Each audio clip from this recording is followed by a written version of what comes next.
Do you remember that old computer show in September? Here, in Userlandia, I'm returning to the biggest computer show of the year, VCF Midwest.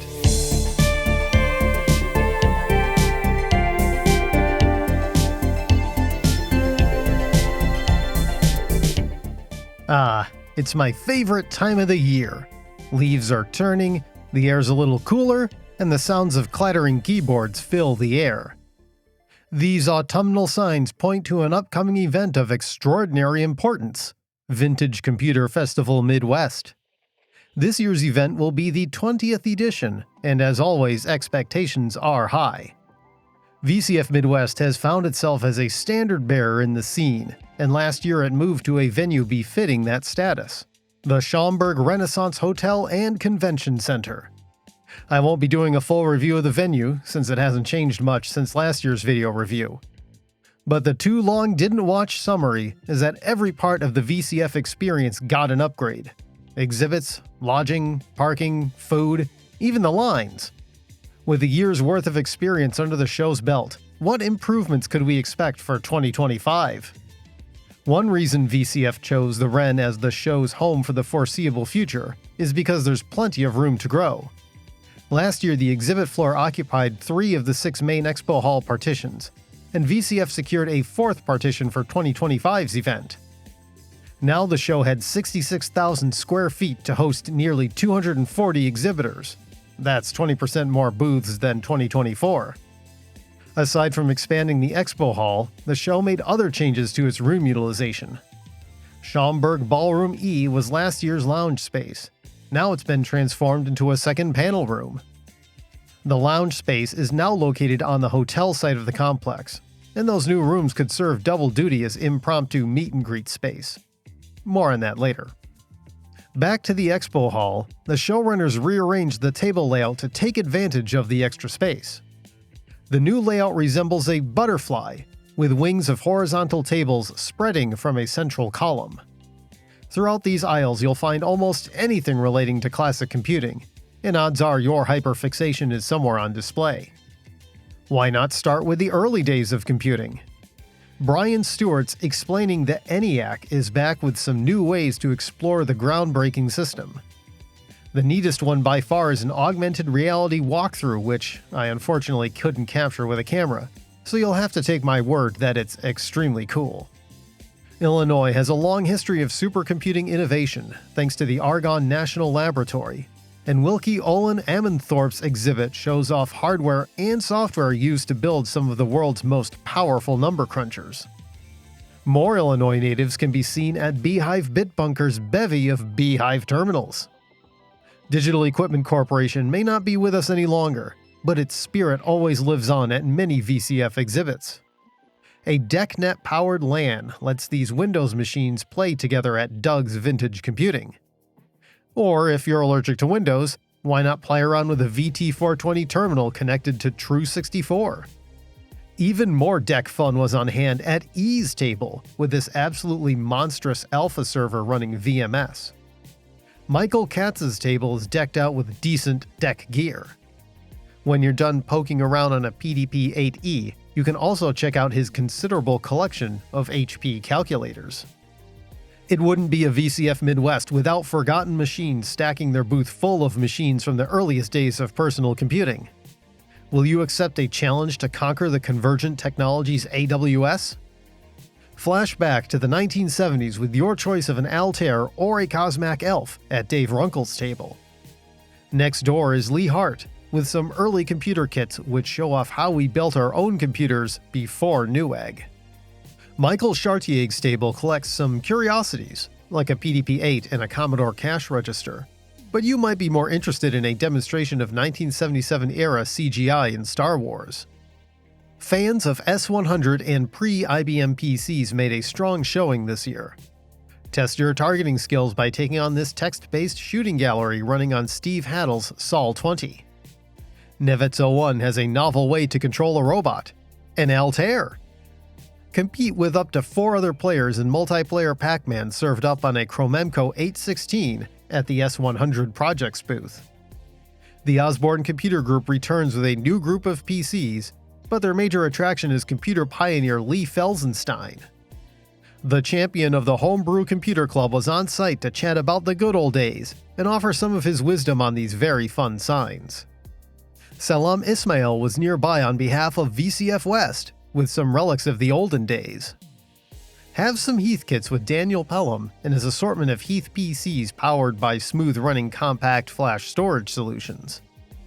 IBM played a crucial role in the history of computing, and it's no surprise that many tables had a piece of Big Blue on display.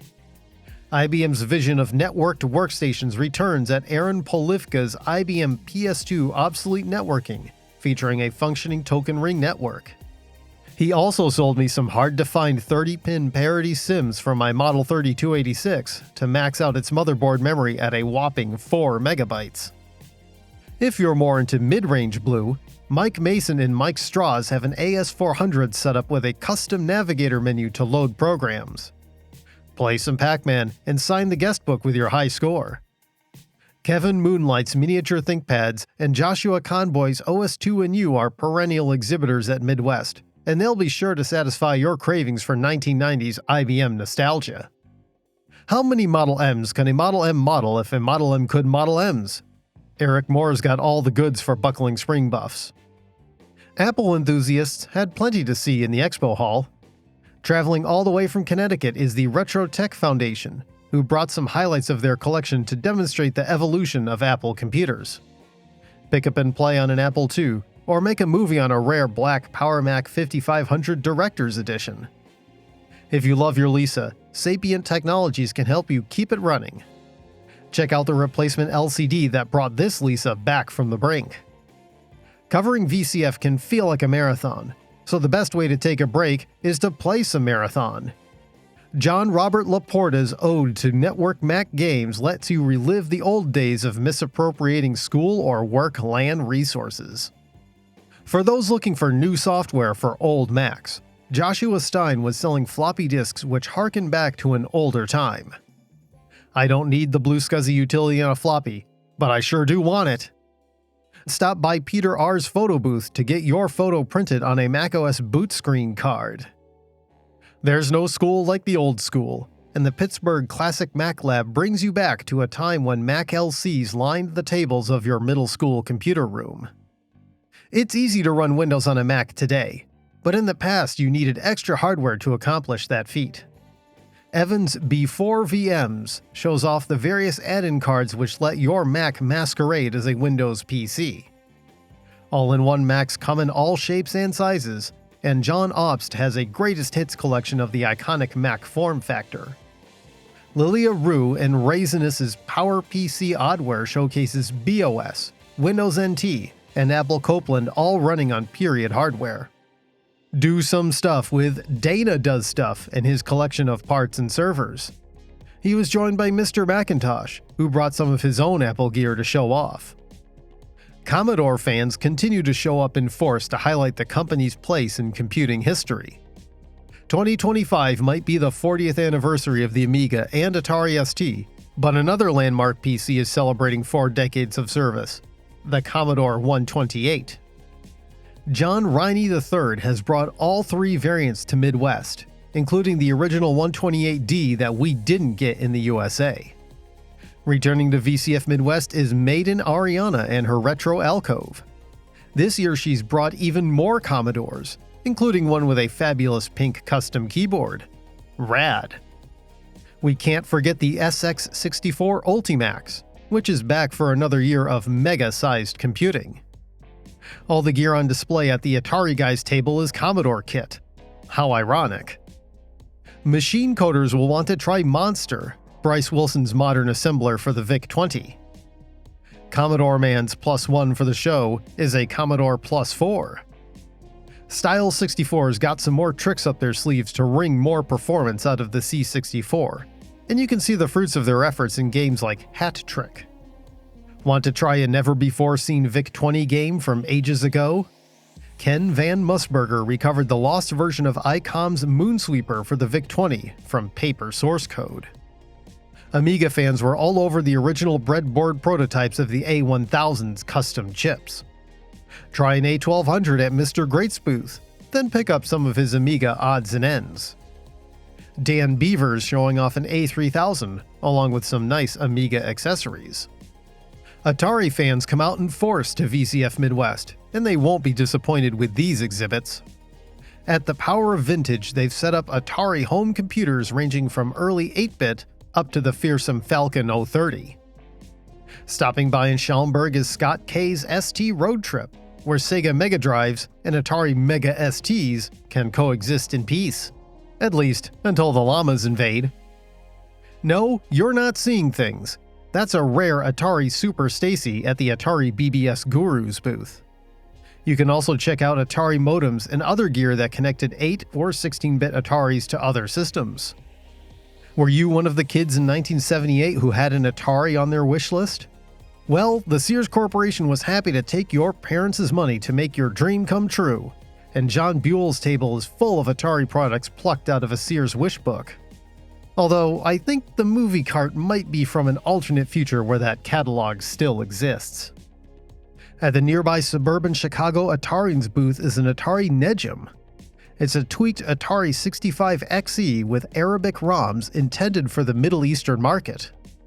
These export machines are a sometimes forgotten piece of history, and shows like VCF are a great opportunity to see these rarities. The spirit of Sep Tandy is alive and kicking throughout the expo hall. Malcolm Rainey chronicled Tandy's journey from TRS-80 to T4000. Richard Lorbieski is showing off a Coco floppy emulator. I'm a big fan of Spy Hunter, so Rich Natili's adventures in spy hunting caught my attention straight away. He developed his own version of Spy Hunter for the Tandy Coco, and hacked in controls from a Spy Hunter cabinet to give it a real arcade feel.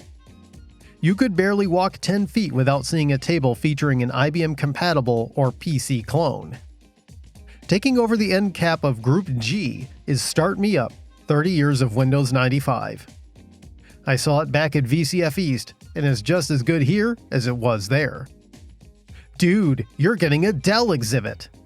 This corner booth has a lineup of Dell systems from the early aughts during its dominance as the #1 PC manufacturer in the US.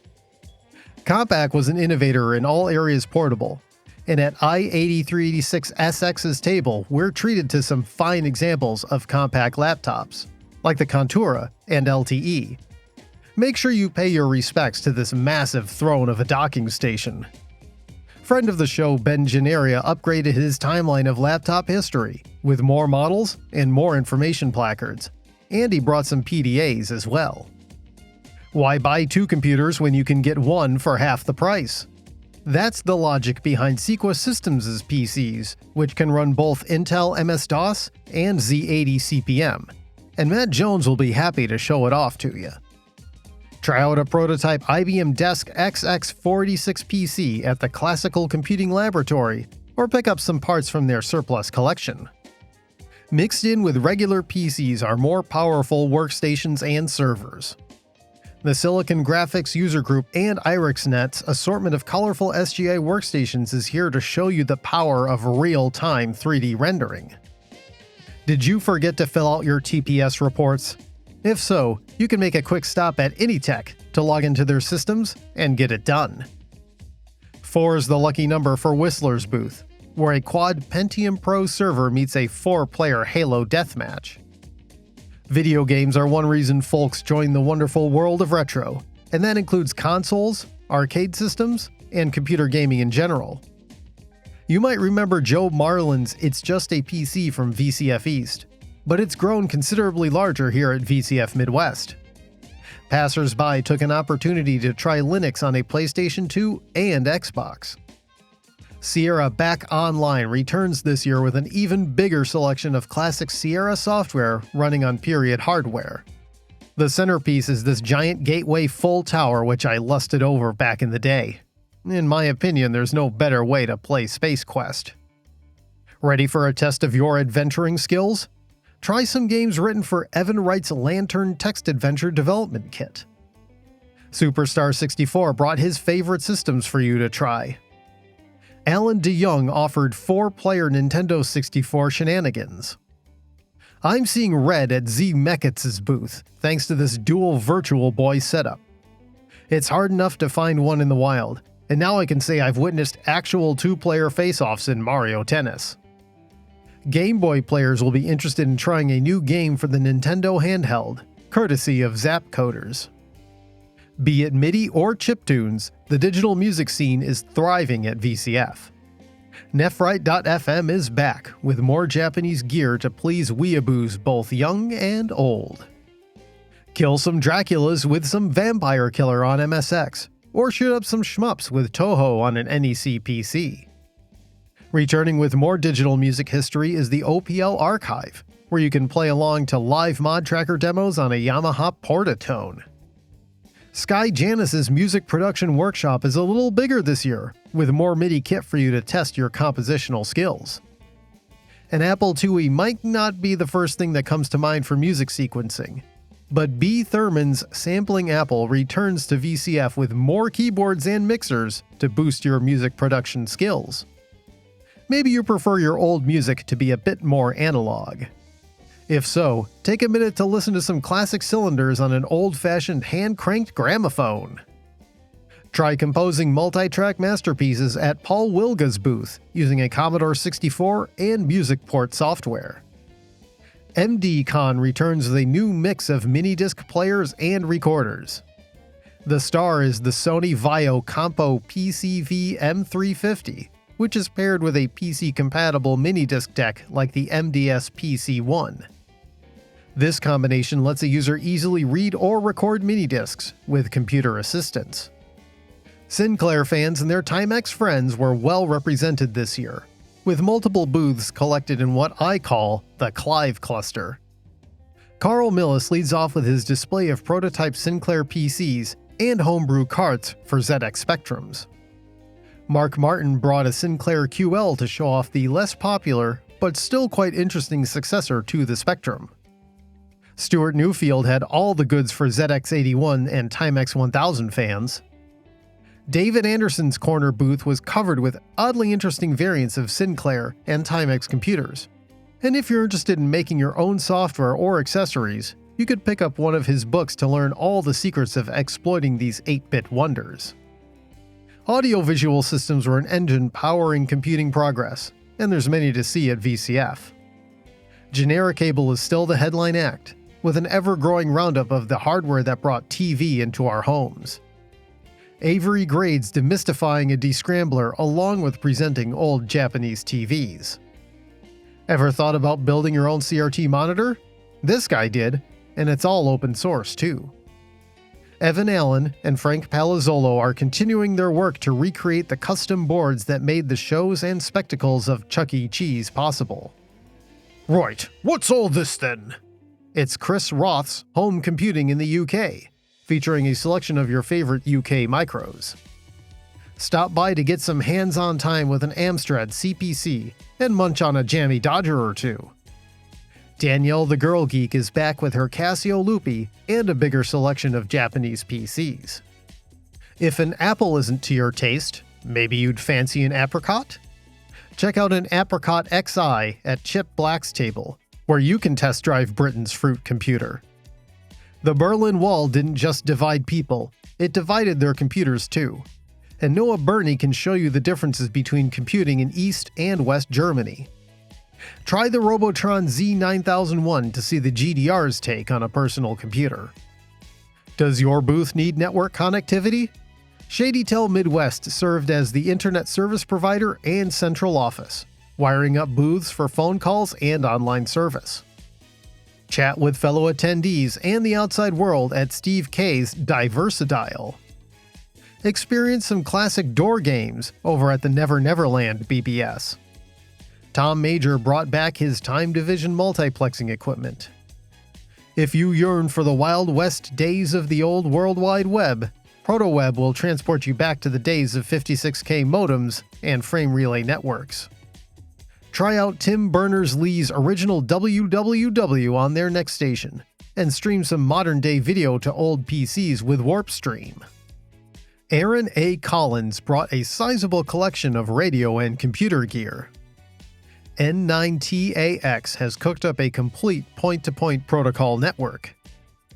Brian Johnson and Joe Rourke's packet radios let you try a wireless network from the days before Wi-Fi. You can also test packet radio transmissions on ByteShift's TRS-80. Here's a most interesting thing at this table: Jim Happel's Meshtastic node for the Commodore 64. Meshtastic is a long-range, low-power open-source radio network, and a C64 seems like a perfect retro terminal. And you can build out the rest of your Meshtastic network with a portable Meshtastic radio from Spec 5. Several computer clubs and organizations made the trek to Schaumburg to put their local flavor on display. The Southeast Michigan Computer Club had this intriguing Sony PCV MXS20. It's got a mini disk drive with custom player software and a dedicated speaker system. The Wisconsin Computer Club is back again with a nice demonstration of the Little 16, an open-source recreation of the Commodore 16. Students from the University of Illinois Urbana-Champaign have formed a retro computing club, and they've taken the next step in their fandom by setting up a table at VCF Midwest. Take a spin on a Dreamcast or one of their classic Macs to see what they've been up to. If you can't make it to a computer museum, you can always check out the ones who travel to VCF. The Museum of Batch Computing's centerpiece this year is a massive VAX 7000, certainly the biggest piece of deck equipment on the floor. System Source now has its own dedicated island decorated with some excellent pieces of IBM history and a monstrous CalComp 960 plotter. Anchoring the Sprawl Technology Library's display is this old telephone switchboard, which let passersby play the role of an old-school phone operator. You can test out your skills at connecting the world by plugging different phone circuits together. Spend a few minutes and explore the recently expanded collection of the Interim Computer Museum. Indiana's Midwest Computer Museum brought some examples from their collection. At the Dayton Computer Museum's traveling exhibit, you can find cool projects like this Relay Crystal computer, which drives a cool little robot. Or maybe you're more interested in this Skelby 8H, which was one of the earliest Intel 8008-based PCs. And Inverse Phase is spreading the good word about the Bloop Museum, which recently relocated to Pittsburgh. Midwest Classic Video Game Museum exhibits regularly at VCF and has a massive game collection on display this year. And the Vintage Computer Federation staff set up shop to encourage visitors to attend other shows like VCF East and West. So too did Midwest Gaming Classic, who set up a photo backdrop to promote their next show. Are you curious about modern retro computer systems? Dan Sanderson of the Mega 65 project brought several examples of the modern retro system for people to try. Programmers like Awesome Dolphin and their port of Sierra's Adventure Game Interpreter are doing their part to bring more software to the Mega 65 platform. Or you can try out a modern operating system for 8-bit Commodores with a C64 OS demo at Retro Doors. Phoenix showed off the latest updates to the F256K, including a future 68000 variant and the latest updates to Nitro S9. Steven Anderson's table had more practical applications for FujiNet. Want to use one of the earliest systems with a 3.5-inch disk drive? Then get your hands on the Sony SM70 at RF Computers booth, at least after you're done pawing through their excellent pile of stuff for sale. Josh McCarr brought a video phone terminal and 2 monorail PCs. I haven't seen one of those since I visited North Haverbrook. Command Center Labs had a massive end cap with tons of items for sale and demo setups for Amiga, Atari ST, and SGI. But how can you resist this old GM Video Center plucked from the depths of some dealer's basement? It's paired with this powertrain control system ripped out of an Olds Delta 88. Ever seen a scanning electron microscope? The folks at the Analytics Lounge brought this AmRay unit to let you see the world at an atomic scale. Have fun watching robots roam around with James Balmer's Huey and Avatar. Cushy's collection is patchouli approved, and if that giant yellow ATX case didn't grab your attention, then this Sanyo color luggable certainly would. Come on down to Evan Gildo's Small Systems Showcase to test your skill at destroying some invaders that are possibly from space, or test drive an Apple IIgs.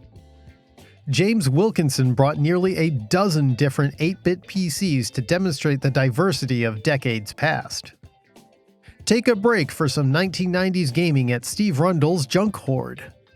It's got all your aesthetics covered from aluminum Leon Lee to strawberry iMac. According to my calculations, these programmable calculators at Hollowoo's table are guaranteed to bring my math grades up to an A+. Thumb through some pages of 99er magazine to get more familiar with Eric Olson's TI-99. Byte magazine played a crucial role in chronicling the rise of the personal computer, and Ethan Dix honors the magazine's legacy with It Came from Byte. Items featured in the pages of Byte are on display, like this AT&T Unix PC. Computers come in regular or mini size, courtesy of David Haynes and his triple-decker stack of systems. Cocoa Scripts revamped their system sampler setup with more distinct architectures. Let off some steam with CityZen by punching a few chickens. The hosts of the Floppy Days and Antic podcasts will be happy to show an impromptu live show when you stop by. Make some memories when learning about core memory by building a Core 64 simulator kit. If you wanted to sharpen your skills, you could sit in a learning lesson with June of Nibbles and Bytes, whose computer school will teach you the finer points of Turbo Pascal and Novell NetWare. Not many of us have designed our own computer, but Bill Busby's Magic 1 is a homebrew mini-computer with a CPU made entirely out of 74 series TTL chips. It runs his own self-designed software stack compiled to his own instruction set on a CPU he wire-wrapped himself. Impressive. Chris and Gavin Tersteeg are celebrating 50 years of the 6502 by decking their table with systems featuring the famed CPU. You won't be afraid of no ghosts after you get your hands on Ted Nesponsity's Gimmicks Ghost. Developed by a Chicago native, Gimmick systems were a favorite of Defender developer Eugene Jarvis. Relive your millennial memories of journeying from monochrome DOS games to Halo Deathmatch at Millennial Computing. My pick for Best in Show goes to this homage to all things orange by the Retro Tech Foundation. This loving simulacrum of a manic pixie millennial teen's dream bedroom features a tangerine iMac and iBook surrounded by artifacts of the turn of the 21st century. Fantastic work all around. Section L might have been the busiest group of tables in the entire show, thanks to its collection of special guests and content creators. Making his return to VCF Midwest is LGR, with a greatly expanded booth featuring classic machines and the most square footage of wood grain at the show. Sean of Action Retro was next door having a totally normal VCF Midwest experience, thanks to this IBM Power PC desktop. Join the PC liberation movement with Steve Voidstar Lewis to learn how to free yourself from the restraints of corporate mainframes. David Murray was ever present to chat with folks about the Commander X16. Taylor, Amy, and Veronica were behind the nearby Stop Bits table, where you could pick up a copy of their newly released album. Adrian Black brought some of his C64s out of the digital basement and into the show, including the famous field-found C64 that still works despite everything that's happened to it over the years. Around the corner is Kate the Macintosh librarian with one of my favorite CRTs, the Apple 21-inch monochrome display. It can render a 2-page spread without breaking a sweat. At Ron's Computer Vids, we're playing with power. Power books, that is. He's gathered every example of 100 series power books, including the Not Like the Others 190. Steve from Mac84 brought a face-tracking mouse controller for classic Macs, which was recently featured on his channel. Are you hyped up for a HyperCard adventure from Eric's Edge? Get ready to get stacked by giving it a test drive on an SE30. Tour the latest projects from Big Bad Biologist's workbench, like the single-board 486 pumping out PicoGus-powered tunes. Now, one might think that gathering all these luminaries in one spot would cause some traffic jams. VCF anticipated such a problem and created some queues using rope and traffic cones. Overflows still happen from time to time on Saturday, but the situation would have been far worse without them. I think this worked overall. but let's upgrade to real stanchions next year. Another downside to queues is that they tend to imply the queue is for the table, and not just for meeting the guest. You didn't necessarily need to wait in the meet and greet line to try out a computer at somebody's table. And in the future, these high-demand exhibits might need more coordination between the show and the VIPs to better design booth spaces to avoid these pitfalls. This year I made it a point to ask exhibitors about their experiences tabling at the show. They were happy overall, with many loving the crowds and vibe of the expo floor. Most of the gripes I heard revolved around setup time and electricity. Some booths had problems with power outages and circuit breakers. Power problems were by no means a universal experience. Most exhibitors I talked to said they had no electrical issues at all. The venue certainly has the capability to supply tons of electricity because it hosts the Pinball Expo, and those machines are notoriously power hungry. Based on my observations, the power issues resulted from mismatches between demand and supply. Some tables underestimated how much power they actually needed, and some PDUs may have been undersized for certain groups of tables. This isn't an easy logistics problem to solve, but I think the show will need to rethink its power budgeting processes for next year. Maybe all guests should be required to submit their expected amperage draw. I know the big iron folks already need to do that. This dovetails into another gripe of mine. The table layout is too cramped. The aisle spacing isn't the issue. It's the same 10 feet as last year. It's the lack of gaps between tables and using the same tablecloth colors on neighboring tables.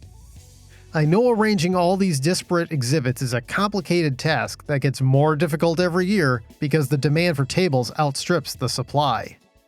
So the show tries to accommodate as many exhibitors as possible by cramming as many tables as they can into the available floor space while still maintaining 10-foot aisles and some semblance of entry and exit flow. Speaking as an attendee, I hate that I can't easily tell a single table, or a double table, or most any exhibit apart from another. I was constantly asking people whether an item on display was part of one table or another because there's no gaps between most exhibits. A few people brought custom tablecloths or signage, but they were exceptions. Those little green paper table identifiers are hard to see, and many exhibitors bury them or tossed them aside. I'm humbly asking that the staff please consider solutions that other conventions use, like adding space between exhibits, alternating tablecloth colors, and making basic foam core table signs with booth names and numbers. It might even be worthwhile to think about actual booth constructs for, say, the VIP guests. I know that means you won't be able to fit as many tables, and it would cost more money to set up, but the claustrophobia is real, and a little bit of space goes a long way.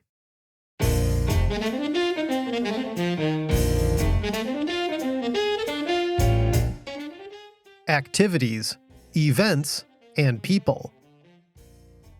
Need a break from the vastness of the exhibit hall? Rounding out the VCF experience is a packed schedule of activities, panels, and events open to all attendees. Like the exhibit hall itself, the options haven't radically changed from last year, but many iterative improvements have been made. Perhaps the biggest change came to the panels and talks, thanks to the addition of a second panel track. This was one of my wishes from last year, and I'm glad to see it happen. Located in the Schaumburg E Ballroom, the second panel space offered an intimate location with 48 seats and a full AV setup for presentations. There was always a decent crowd whenever I stopped by, which is a good sign indeed. For this year's panel schedule, VCF did a great job of curating talks covering the wide and wonderful world of old technology. And while Apple, IBM, and Commodore had their share of discussions, there's no lack of highly specific subject matter for the choosy enthusiast. Dig into the history of Lodestar magazine for the Commodore, learn about the current state of the art in optical drive emulators, or attend a masterclass in recapping and refurbishing your boards. Those were just a fraction of what was on hand, and if you weren't there, you can catch them all on VCF's YouTube channel. There's enough content now that even people who attended the show will need to catch all the panels they missed online, because they can't be at the expo floor and at a panel at the same time. But for the times I stopped by the panel halls, the presentation was just as good as last year. That's in part to the great efforts of Jim Leonard and the VCF AV staff, who are busy doing camera and audio work all weekend long. I heard that Jim is taking a break from AV after this year, and it's a well-earned one. The panel halls also played host to live music events, including a concert by the Stop Bits and live synths from B. Thurman. Unfortunately, I couldn't see either because they were very late in the evening. I'm sure they were great. The headline event, which still draws the biggest crowd, both in the seats and on the stage, is the YouTube Creators Panel. If you had trouble getting a seat last year, the facilities team managed to make more space this year by retracting the wall separating both panel rooms to temporarily expand the seating area. The usual cast of suspects is back: Taylor and Amy, Veronica Explains, Macintosh Librarian, Action Retro, 8-Bit Guy, and Adrian. But the roster is even bigger thanks to the return of LGR and the additions of Polymat and This Week in Retro host and VCF Midwest MC Jason Compton. There's enough tech tubers here to field a baseball team. For those ready for some hands-on activities, there's plenty to do in the expo hall. Landlubbers will be happy to visit the VCF Midwest LAN Party, set up once again in the main hall with over a dozen stations for pickup games against your fellow attendees. Can't game without your own gear?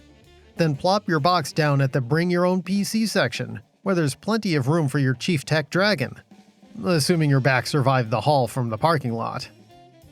Inspired by all the cool homebrew projects available at the show, but aren't sure if you can put them together? Build-A-Blinky is back, offering how-tos and DIY kits for you to practice your soldering skills. There's now dozens of options to build your own colorful memento of the show. If you couldn't get a seat there, you could also check out Hacks for Kids' class workshop on the south side of the hall.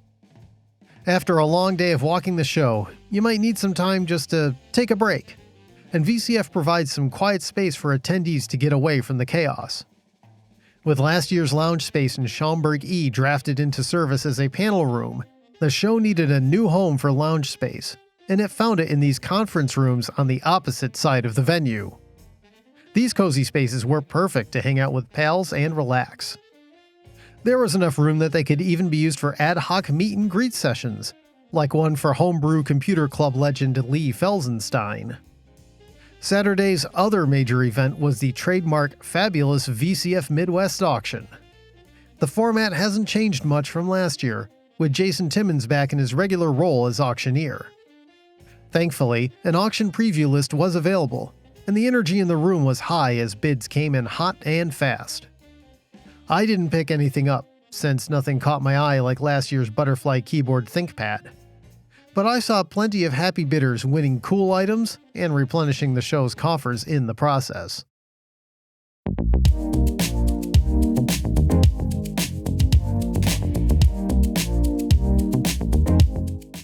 A massive Midwest marketplace. What convention would be complete without a little bit of commerce? VCF Midwest's massive size attracts sellers from near and far, hoping to make a buck or three. There's e-waste companies, entrepreneurs selling their homebrew upgrades, and random folks clearing the cruft out of their basements. This tidal wave of stuff means you've got a good opportunity to find the oddly specific retro doodad that's been eluding your grasp. The first place you should spend your money is VCF Central Command, which is conveniently located by the front door of the expo hall. It's been greatly expanded this year, with a dedicated island that doesn't have to share space with other exhibitors. VCF Midwest may be free to attend, but it's not free to run, and buying merchandise is one way to replenish its treasury. The most popular product is the annual t-shirt, but this year there were new options for merchandise, like these VCF coffee mugs. If you already have enough t-shirts, you can take something home from the VCF garage sale instead. Attendees generously donated hundreds of items, like big box games, hardware, and memorabilia to help raise funds. The extra space in this year's booth definitely helped the garage sale, as it was much more visible than last year with extra signage and more staff to help tend to buyers. But no purchase is necessary to help keep the party going. The Spark Station will happily munch on any donations you feed it. One downside to locating VCF CENTCOM at the main door is that the rush to buy merch at the start of the show creates a massive line. It snakes out of the hall and around the venue, which caused some confusion last year when people who weren't interested in merchandise thought it was a line to get into the show. The line was back this year, but the show dispatched some volunteers in the early hours to help direct traffic and make sure people knew they didn't have to wait in line to get in the expo hall. Personally, I'd like to see some dedicated queues and signage, but things worked better this year than last year, and that's what counts.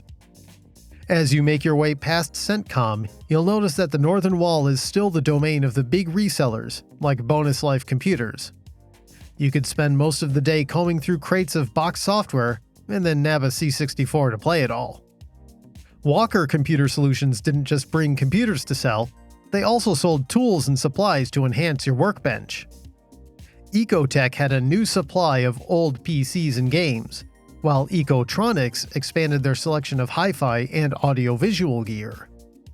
Gamers hunting for CRT displays will always find a good supply at Digital Thrift, but you shouldn't overlook their computer selection either. The variety at the e-waste mates is staggering. Boxed gateways, a pile of video cards, and huge magneto-optical cartridges are just some of the items on hand. I was mesmerized by the demonstration of these giant Sony 1-inch videotape recorders. There's something hypnotizing about giant spinning reels. You'll go bananas when you see the prices at Jonathan Hare's smorgasbord of PC parts. Crazy Aaron is actually quite reasonable when it comes to price and selection. You can buy both Apple and IBM equipment with PowerPC processors from Matt and Shannon. Grab some old floppy drives and volumes of documentation at Marvin Johnston's table to complete that 70s-era computer lurking in your basement. Are those 3D printed replacement panels on that Power Mac at Rainer Pat's table? Ronald Stroney's making sure these ViewSonic monitors find good homes. The boxes from John Birch's garage contain some neat parts, like a TIAC Combo 3.5 and 5.25-inch floppy drive. If you need components for a grid case, or a complete Sunblade system with CRT, you're in luck at Black Bag. Every purchase comes with free gum when you buy from Bryce Lanham. Two-Tailed Fox's huge corner booth was covered in swaths of PC parts, boxed games, and crates full of Nintendo Power magazines. I like stuff. Stuff is my favorite. And stuff is what William Donzelli brought. There sure is a lot of it, including this massive CRT TV. You can complete your bookshelf of boxed operating systems, or play with some Sun workstations when you peruse Paul Rack's collection. Are you ready for a PDP-8? Adopt one from Jack Rubin, and maybe this teletype will follow you home too. Then you can grab some boards and accessories at Paul Anderson's place to power it up. Or if he doesn't have what you need, it might be hiding amongst John Elson's pile of Q-Bus boards. Some spectacular big box games could be found at table E17. Baldur's Gate, Monkey Island, and Street Fighter? Now those are some primo picks. Alas, I can't name who was running the table because it wasn't listed on the exhibit list or map. If you see this, speak up in the comments. Numerous vendors were selling modern upgrades and replacement parts to keep your old systems running. Pete Cooper's got upgrades for your IBM PS1s, including Wi-Fi modems and replacement power supplies. MacEffects wants to save your iMac G3 from the fate of a shattered CRT bezel, and their new injection molded replacement is available to prevent or replace a broken inner bezel. Their partner table 8-Bit Stuff has 3D printed micro-sized computer models and copies of Undead, a new game for the Apple II. It belongs in a museum. Joe's Computer Museum. He's got all your favorites, like the Pico Micromac and A2 DVI. But this year the coolest new products are 3D printed items using the platinum PLA filament he commissioned from Polar Filament. Next door is Blue Scuzzy, and they've stuffed their booth with many practical demonstrations of computers powered by their versatile SCSI Drive emulator. Flanking the 2GS and LCs are a working DuoDock and a monstrous Apple network server, all given a second wind thanks to Blue Scuzzy. Connecting old computers to modern devices is the name of the game at 8-bit devices, where you can pick up the latest version of their Apple II DVI, VGA boards, or USB adapters to connect modern mice to retro computers. A common question people have with old computers is, what are you going to do with it? An easy answer is to plug in a FujiNet adapter and connect to a wonderful online world. The team set up most of the available platforms for you to see how it works with your favorite system. Mac SE30s can get a shot in the arm thanks to the upgrades for sale at Zigzag Joe's booth. Connect an RGB monitor to your Tandy Coco or Apple II GS with Coco Man's selection of cables. Supercharge your Tandy 1000HX or EX with a 3-way upgrade from Steve Kepner, which adds memory, XT IDE, and a serial port.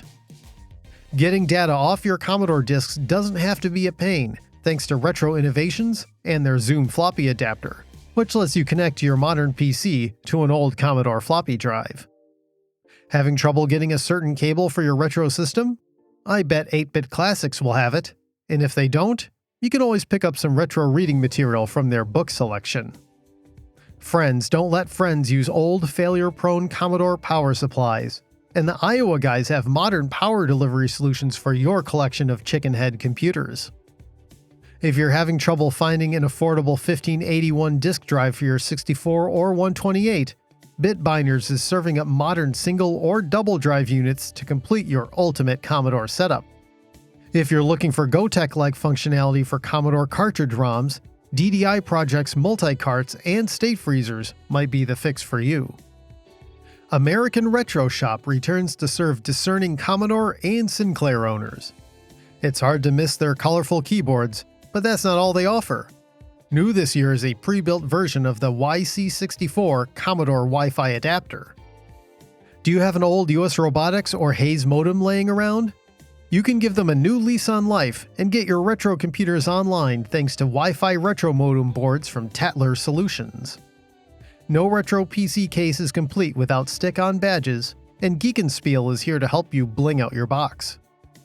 And don't forget a matching coaster to make your drinks as cool as your case. Tech Dungeon's bare metal Commodore interface emulator now comes in a cool 3D printed case that resembles a 64C. Old iMacs can avoid becoming e-waste with Juicy Crumbs boards which convert them into usable external monitors. Oh, if only I could bring home this IBM PS2 Model 77 at Ann Barella and Amy Lendian's table. It's got a 46 and a Model M keyboard, making it a perfect gateway to the world of microchannel. Community effort comes together at Free Geek Chicago, where the team has some absolutely lovely restorations for sale. Discerning buyers could add some flavor to their collections by picking up a K-Pro or Axis PC. Aura Market IN is happy to serve the console gamers at the show, with domestic and Japanese games and consoles to expand their collections. Greeny's booth would be of interest to Sinclair users, with plenty of cartridges for a ZX maniac. Having a neat display is always a help, and Neil's Computer Service has a nice arrangement of things to buy, alongside some Tandy PC demonstrations. Some say the key to computing success is your keyboard, and Jaden Sparks wants to hook you up with a fine mechanical typing instrument for your word processing or gaming pleasure.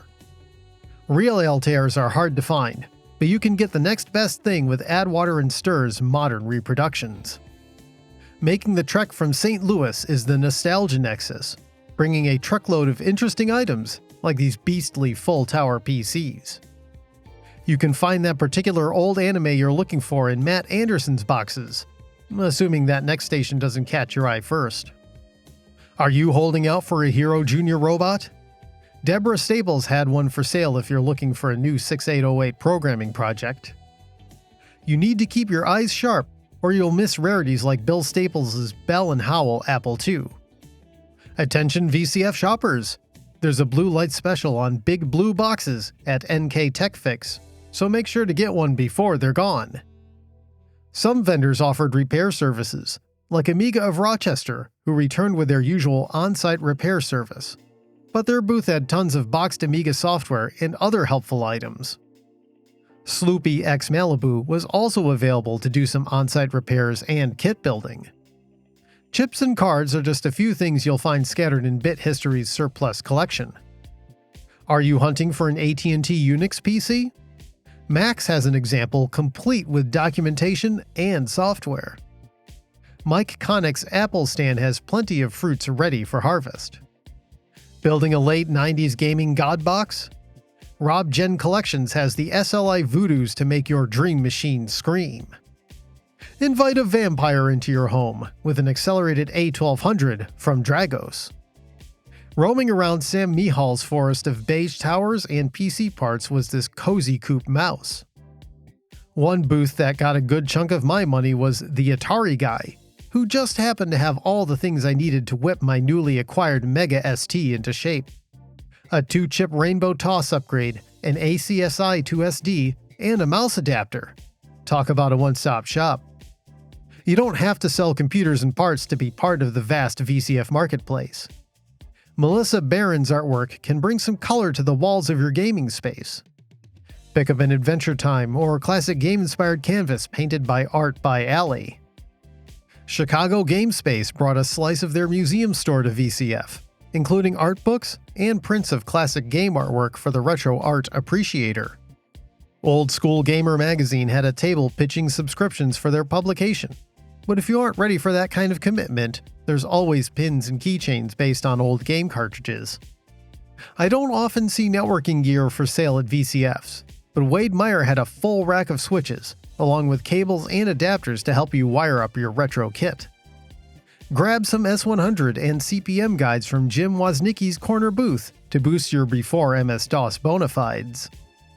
You can be back in the iLife again after picking up one of Daniel Porch's many old Macs. TI-99 fans could buy a bunch of cool stuff at Wumpus Hunters and the neighboring TI-99 table while using the demo machines to convince the crowd to join them. Steve Mahoney's Big Box Bonanza had several cool titles not just for PCs, but also for Amigas and other systems. Your wallet might be empty after buying up all the items on your retro shopping list, but you've still got room in your car, right? You ought to fill it up with some items from the legendary VCF Free Pile. It's back at the same spot it was last year, and it's just as crowded and chaotic. The flurry of items coming and going means you won't see the same offerings twice. That also makes it impossible to judge the quality of what was on hand. I'm sure there were plenty of killer bargains, but while you won't spend money at the Free Pile, you'll certainly be spending your time and effort. And that causes some knock-on effects in the area. The crowd and traffic created by the Free Pile interferes with nearby exhibit tables. That's not all bad. You might get some people by your table that might not otherwise stop by. But I don't think it's enough to outweigh all the jams and jolts that come with the crowd.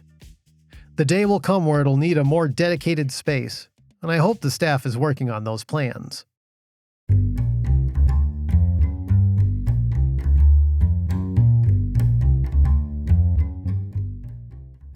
The show must go on. A convention is an ecosystem. There's a delicate balance between the needs of attendees, exhibitors, events, and the show staff. Showrunners can't put on a show without attendees. Attendees won't come without events and exhibitors will abandon ship if there's no crowds or if the staff fails to accommodate their needs. All three groups have a role to play in sustaining the event, and the growth of VCF Midwest is a shining example of how these sometimes competing factions can succeed. But one consequence of that success is that the show is starting to get too big for its schedule. Given the size of the exhibit hall, it's hard to spend a lot of quality time at all the tables, while also enjoying other parts of the show. It feels like there's 3 days worth of content stuffed into a day-and-a-half bag, and it doesn't help that some exhibitors are bailing by noontime on Sunday. I get why they bail. They've either sold all their stuff or they have to make a long trek back to their home base. But adding a Friday exhibit day would go a long way to make the show feel like less of a mad dash to see everything. Adding that third day would bring its own set of challenges, primarily on the show itself and its volunteer staff. They'd have to shell out even more cash to the venue. There's heavier demand on the hotel booking blocks, and so on. 3 days also places extra demands on the exhibitors too. I'm used to tabling at Comic Cons, where the Friday, Saturday, and Sunday vendor hall is open from 9 to 6, and people tend to treat it like a part or full-time job. Many VCF exhibitors are hobbyists who have day jobs and families and are spending precious PTO to travel and exhibit. They might not be able to accommodate a longer show. It's a delicate balance, but on the whole I think it's tipping to Midwest needing another day for a show of its scale. Another place where the seams are starting to show is the lack of staff visibility. Aside from the folks at VCF CENTCOM and the few people whose faces I recognize, hey Jim, I couldn't tell volunteers apart from attendees. Yes, they have little flags on their badges, but at some point a convention becomes large enough that it needs to have a more visible staff presence. People should be able to see and recognize staff walking the expo floor on a regular basis. Maybe they were, but I couldn't tell them apart from the rest of the crowd. Having some dedicated volunteers minding the VIP tables and serving as guest relations would also be a good idea too. I'm sure I'm not saying anything the show isn't already aware of, because Chicago Classic Computing has been taking detailed surveys of attendees, and I bet they've been weathering a barrage of feedback during and after the show. As the show settles into its newer digs, the old problems will fade away and be replaced with newer ones. But based on their track record, I'm sure they'll devise fair and equitable solutions. Next up, I hope you can forgive the following self-indulgence. How long has this video been running? I'm sure it's almost an hour at this point. Over the years, I've gotten a lot of compliments from viewers and some show volunteers saying they love these videos because they're the most comprehensive overview of the show. And I appreciate their kind words, but I fear that the show has grown too large for me to keep making these reviews. It's just basic math. If I have between 9 a.m. to 9 p.m. to visit all 240-ish booths on Saturday, that's 12 hours of time to film 240-ish booths. That works out to about 3 minutes per exhibit. In practice, I spent 90% of my time on Saturday filming the expo hall, and I managed to record about 80% of the exhibits.